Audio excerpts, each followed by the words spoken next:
Only on 4th tonight, you might remember this horrific video. A woman was handcuffed in the backseat of a patrol car that gets hit by a train in Platteville. Now we're learning one of the key officers involved, a sergeant with the Platteville Police Department, had been criticized by a prior department where he had worked. It said he did poor work and had even become a liability risk. CBS 4 investigator Brian Moss uncovered the red flags from this cop's prior assignment.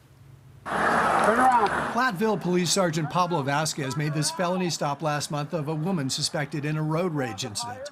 He later admitted he didn't realize he had left his patrol car on train tracks. Another officer put the handcuffed prisoner in Vasquez's police car, and moments later, the female suspect in the patrol car was badly hurt, and the incident now raising questions about Vasquez, his background, and what Platteville knew about him when they hired him.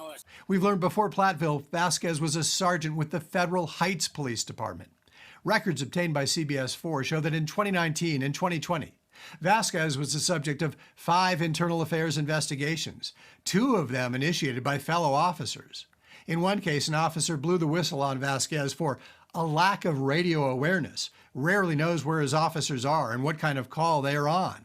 He was placed on an improvement plan, and Federal Heights labeled him a significant risk of liability to the city of Federal Heights and the safety of the officers under his supervision.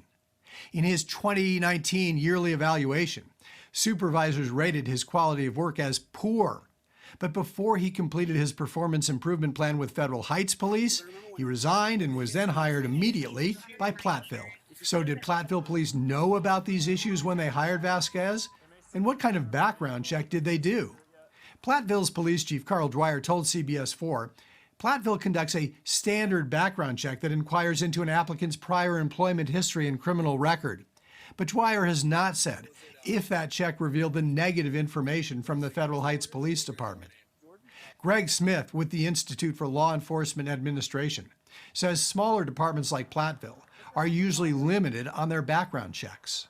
Those departments just normally don't have the resources to do the thorough background checks that, or to do the actual recruiting that major law enforcement agencies have. It wouldn't surprise me if some of those agencies, because they have positions that they have to fill, might shorten that process. And when you shorten that process, you're rolling the dice. Multiple law enforcement agencies are now investigating what happened on this night, and Vasquez and other officers could potentially face criminal charges. I'm Brian Moss, covering Colorado First. We did contact Sergeant Vasquez's attorney about this report, but he did not respond to our inquiries.